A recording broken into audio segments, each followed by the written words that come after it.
देखो राघव चड्ढा के जो एक टाइम पे फॉलोवर थे जो 14 मिलियन थे, फिर उसके बाद 13 मिलियन हुए, अब कुछ 12.5 मिलियन होने वाले हैं। लोग उन पे अनफॉलो मारे जा रहे हैं। लेकिन अभी कुछ ही दिनों पहले भाई लोग उनको बहुत ज्यादा प्रशंसा करते थे, भाई ये एक ऐसा बंदा है ना जो सही मुद्दे उठाता है। तो ऐसा क्या हो गया कि बीजेपी में शामिल होने के बाद बंदे को इतना ज्यादा बॉयकॉट देखने को मिल रहा है? देखो इस पॉइंट पे तो आऊंगा ही, डेफिनेटली मैं अपने पीओवी से बताऊं ना, जो मेरे आसपास चीज चल रही है कि भाई राघव चड्ढा को लोग इसलिए ही जानते हैं क्योंकि वो एक ऐसे मुद्दे को उठाते हैं जो एक मिडिल क्लास बंदा हासिल कर रहा होता अपनी लाइफ में, कि भाई हाँ ये मुद्दा उठना चाहिए, इस मुद्दे के बारे में बात होनी चाहिए। चाहे वो ब्लिंकिट के राइडर हो, चाहे हम एयरपोर्ट पे खाना खाने जाते हो उसके महंगे प्राइसेस की बात ले लो, या फिर हम जो रिचार्ज कराते हैं डेली यूज के लिए उसकी बात ले लो। डिफरेंट चीजों के लिए हम लोग उनको बहुत ज्यादा अप्रिशिएशन देते हैं। अब उसकी भी बात लेके चलेंगे भाई ये सही है कि नहीं है, लेकिन बात लेके चले हम लोग को कभी ये मुद्दा पता ही नहीं लगा कि भाई उन्होंने आम आदमी पार्टी को क्यों छोड़ा, बीजेपी को क्यों ज्वाइन कर लिया, क्या चीजें बैकअप में चली थी। एंड राघव चड्ढा खुद ही नहीं चाहते थे कि भाई वो आम आदमी पार्टी में ज्वाइन रहे एंड उनको एक ग्लोबल फेज में जाना है, उनको एक इंडिविजुअली बहुत बड़ा आदमी बनना है एंड एज ए पॉलिटिकल वे में ही जाना है। सो उनको बीजेपी ज्वाइन आज नहीं तो कल करना ही था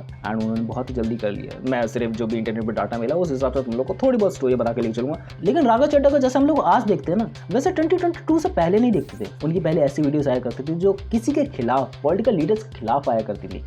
मेरा ये मानना है कि बीजेपी एक गुंडों की पार्टी है, अनपढ़ गुंडों की पार्टी है। वो सिर्फ गुंडागर्दी करते हैं और पेट्रनेज देते हैं गुंडों, जिस वजह से उनको लगता था कि भाई बैकएंड में मुझे बहुत ज्यादा अपने फेस वैल्यू बनानी है, बहुत ज्यादा मुझे चीजें करनी है। सो आम आदमी पार्टी के साथ रह कभी चीजें नहीं हो सकती एंड अगर मैं आम आदमी पार्टी के साथ रहा तो मुझे दूसरे लोगों को क्रिटिसाइज करना ही पड़ेगा, जो उन्होंने करना बंद कर दिया था 2022 के बाद। लेकिन 2022 से पहले की बात लेकर चले, बीजेपी एक गुंडों की पार्टी है, अनपढ़ गुंडों की पार्टी है। वो सिर्फ गुंडागर्दी करते हैं। ये ऑलरेडी नो इट। उन्होंने डिफरेंट पार्टीज और डिफरेंट चीजें बोली हैं, जिस वजह से जो उनकी इंस्टाग्राम पे पोस्ट वगैरह थी पुरानी उनको हटाया जा रहा है, बीजेपी के फ्रेंडली बनाया जा रहा है। एंड बीजेपी ने भी एकदम अच्छा कदम चला है भाई, एकदम यंग फेस को हायर करा है एंड उसकी पॉपुलैरिटी उस लेवल की है, सीटें भी उसी हिसाब से मिलेंगी। सो ये माया जाल बहुत अच्छी तरीके से क्रिएट होता है। मुझे हालांकि समझ घंटा बराबर नहीं आता कि भाई क्या चीजें किस हिसाब से बैकएंड में चलिए, बस एज अ सोशल मीडिया पे रहने के नाते कि मैं जान सकता हूं कि भाई क्या चीजें बंदा कर रहा है एंड किस वजह से कर रहा है। अपार्ट फ्रॉम इट मुझे बिल्कुल भी नॉलेज नहीं है, मेरे को पॉलिटिकल नॉलेज बहुत ही ज्यादा रत्ती बराबर है। अब तुम लोग सोचो मैं तुम लोग को पॉलिटिकल ज्ञान देने आया हूं, नहीं भाई, as a social media management के रूप में कि भाई हाँ राघव चड्ढा को पता है भाई किन चीजों को टारगेट करना है। अगर मैं एग्जांपल लेके चलूं, भाई एयरपोर्ट पे खाना महंगा मिलता है। सो एयरपोर्ट पे खाना महंगा क्यों मिलता है? क्योंकि वहां पर रेंटल प्राइसेस बहुत ज्यादा बड़े हुए हैं, क्योंकि वहां पर प्लेन्स वगैरह आते हैं तो भाई बहुत ज्यादा ही कॉस्ट वगैरह लगती है। एंड इस वजह से जो दिल्ली का मशहूर एयरपोर्ट है वो बहुत ज्यादा लॉस में भी चल रहा है, उसकी बात अलग ही है। सो उनको कहीं ना कहीं से रिकवर करना ही पड़ेगा, तो उनको प्राइसेस बढ़ाने ही पड़ेंगे। एट द एंड चीजें ऐसे ही ग्रो होती है, एट द एंड चीजें जीडीपी के थ्रू ही ग्रो होती है। मैं ये नहीं कह रहा कि भाई मिडिल क्लास बंदा खाना नहीं खाए, मिडिल क्लास बंदा खाना लेके नहीं जा सकता वहां पर, वो इमरजेंसी सिचुएशन के लिए कि भाई वहां पर तुम लोग खाना पीना खा सकते हो, चीजें कर सकते हो। एंड गवर्नमेंट ने भी अपने पोर्टल वगैरह वहां पर ओपन कर रखे हैं, जिस वजह से जो इंडिविजुअल बिजनेसमैन है लाइक मेरे और तुम्हारे जैसे, उनको वहां पर प्रॉब्लम्स होती है। That's it. सो मैं ऐसा नहीं कह रहा कि भाई राघव चड्ढा की सोच वहां तक नहीं गई होगी, डेफिनेटली गई होगी, बट उन्होंने पीपल प्लीजिंग के लिए उस मत से कुछ कॉन्टेक्स्ट निकाला है एंड तुम लोग को सामने ऐसी चीजें परोसी जो तुम लोग को रियली में चाहिए, जो उनको लाइक्स देके जाए, जो उनको व्यूज देके जाए। अब मैं ये नहीं कह रहा कि भाई उन्होंने कभी ऐसे मुद्दे नहीं उठाए जो सच में हकदार हो, सच में उस चीज के लायक हो एंड सच में लोगों की मदद करे, डेफिनेटली उठाए, बट उन पे वर्क कितना हुआ है ये तुम और मैं ही जानते हो। सिर्फ उन पे बातें कर देने से कुछ चीजें नहीं होती। एंड हम लोग ऐसे है ना कि अगर कोई बंदा हमारे लहजे से कोई बातें करने लगे, हमारे हिसाब से कोई बातें करने लगे, हमारे इन्फ्लुएंस से कुछ बातें करने लगे, हम लोग ना उसके आदी बन जाते हैं, हम लोग ना उसके अंधभक्त बन जाते हैं। होना बहुत ज्यादा आसान हो चुका है भाई सोशल मीडिया के थ्रू। तुम्हारे को भी मैं यही चीज प्रोवाइड कर रहा हूँ, तुम्हारे को मैं एंटरटेनमेंट के थ्रू यही चीजें प्रोवाइड कर रहा हूँ कि भाई ये चीजें इस तरीके की है एंड तुम मुझे फॉलो करना चाहते हो तो कर सकते हो, नहीं करना चाहते हो नहीं कर सकते, बिकॉज तुम लोग मेरी आइडियोलॉजी से कभी कभार एग्री करोगे, डिसएग्री करोगे, दैट्स डिपेंड ऑन यू। थोड़ी सी डीप बातें कर दी मैंने आई थिंक।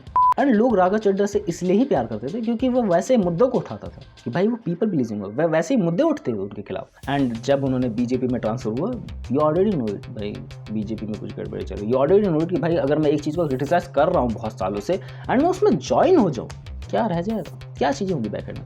एंड आम आदमी पार्टी ने निकाला क्यों, इसके पीछे का क्या रीजन था? देखो राघव चड्ढा ना ऑलमोस्ट जब से केजरीवाल जेल में है तब से कोई भी स्टेटमेंट उतनी ज्यादा नहीं है, तब से कुछ भी चीजें नहीं करी जा रही हैं। राघव चड्ढा यहाँ पर नहीं थे इंडिया में तब से, एंड वो अपनी ब्रांड वैल्यू क्रिएट करने में लगे थे अपार्ट फ्रॉम आम आदमी पार्टी। तुम लोगों ने उनकी जो भी रील्स देखी, तुम लोगों ने देखा भाई बीजेपी ज्वाइन करने से पहले उन्होंने कभी भी प्रमोट करा कि भाई वो आम आदमी पार्टी को प्रमोट कर रहे हैं? नहीं, कहीं भी तुमने ऐसा नहीं देखा होगा। लेकिन वही दूसरे नेताओं की बात लेकर चले तो भाई वो हर टाइम प्रमोट करते रहते हैं प्रमोटिंग पार्टी को कि भाई इनको ही वोट डालना है, इनको ही चीजें करना है, चाहे बगल में लोगो लगाने की बात हो, चाहे नीचे नीचे बैनर में कुछ लिखने की बात हो, लेकिन राघव चड्ढा ने बहुत समय पहले फाइनलाइज कर लिया कि भाई हाँ, मुझे आम आदमी पार्टी को प्रमोट नहीं करना है, इनके थ्रू मैं उतना ऊपर तक नहीं जा पाऊंगा जितना मुझे जाना है। अगर मुझे और ऊपर जाना है, अगर मुझे एक इंडिविजुअली बेटर फेस बनना है, सोशल मीडिया पे प्रेजेंस भी रखनी है एंड मेरे को पॉपुलैरिटी भी मेंटेन रखनी है, we have to go with the BJP. मैं रॉन्ग हो सकता हूँ इस बारे में कि भाई मुझे इतनी पॉलिटिकल नॉलेज नहीं, तो मुझे नहीं पता कि भाई चीजें सही है कि नहीं, बट जितना भी दूर से देखने से नजर आता है, जितना भी ऊपर से देखने से नजर आता है एक नॉर्मल पीओवी से, वो तुम लोग क्लिस्टर क्लियर होगा कि भाई हाँ चीजें है। ऐसा मुद्दा तो है कि भाई डेफिनेटली अगर मैं एक चीज को बहुत दिनों से गालियां देते आ रहा हूँ, अगर मैंने वैसी इमेज अपनी बना रखी है, समय रैना का एग्जांपल लेके चलते हैं, भाई मैंने अपनी हरामी इमेज बना रखी है, लोग मुझसे हरामीपना एक्सपेक्ट करेंगे। बट अगर मैंने ऐसी इमेज बनाई है कि भाई हाँ, मैं ऑनेस्ट रहता हूँ, मैं क्रिटिसाइज करता हूँ, मैं सही मुद्दों को उठाता हूँ, गलत मुद्दों के बारे में बोलता हूँ, तो अगर जिस दिन मैंने गलत करा लोग मुझे कॉल आउट करें, जिस दिन मैंने गलत करा लोग भाई सड़क पे ले आएंगे मुझे, कहने वाली बात है। लेकिन ये चीज़ें जल्दी रिकवर अप हो जाएंगी क्योंकि हम लोग फिर किसी दूसरी कंट्रोवर्सी में बिजी होंगे, फिर कहीं और बिजी हो जाएंगे एंड इस पे हमारा ध्यान दोबारा से जाएगा ही नहीं। बट जब तक ध्यान है तब तक फॉलोअर कम होते रहेंगे। हालांकि बीजेपी उसको रिकवर कर लेगी आराम से। लिमिटेड पॉलिटिकल मुद्दे भाई बहुत ही ज़्यादा घुमाव वाले होते हैं कि भाई ये चीज़ इस तरीके से कनेक्टेड है, वो चीज़ उस तरीके से, एंड डेफिनेटली ये चीज़ राघव चड्ढा की वजह से करी जा रही है। अब ऐसी बात नहीं बंदे ने सही मुद्दे नहीं उठाए, मैं वैसे कह रहा हूँ कि भाई हाँ, लाइक बात लेकर चले, जो तुम्हारे फ़ोन के अंदर 28 दिनों वाला प्लान आता है उसको 30 दिनों का कर दिया जाए। आए रियली में टेलको कंपनी पे पीछे से प्रेशर पड़ा है कि भाई वो 30 दिन का कर दिया जाए, बट उससे ज़्यादा फर्क पड़ेगा नहीं। लाइक बात लेकर चले, पहले वो 28 दिन का 28 रुपये चार्ज करते थे, अब वो 30 दिन का 30 रुपये चार्ज करेंगे। Example of it. सो इससे हमारा फायदा तो नहीं हुआ है, काइंड ऑफ प्रैक्टिस है बैकएंड में। अगर तुम सोचने पाओ तो कोई भी जानबूझ के इंटरनेट पे चीज़ें ऐसे तरीके से नहीं बोलता है कि भाई तुम्हारा फायदा हो, तुम्हारा हो रहा है फायदा कहीं ना कहीं बैकएंड में, तुम एंटरटेन हो रहे हो, तुम उस रील में एंगेज रह रहे हो, तुम्हारे माइंड में डोपामाइन रिलीज हो रहा है, बट बैकएंड में तुम्हारा काटा जा रहा है। हो सकता मैं भी काट रहा हूँ भाई, हू नोस, मैं पहले बात आगे लेके चलता हूँ भाई। That's for the video. जब मेरे को चीज़ें लगी, क्या सोचते हो तुम लोग इस बारे में? That's for the video. मिलते हैं नेक्स्ट वीडियो में। Bye bye. अंधभक्त मत बनो बस, ठीक है।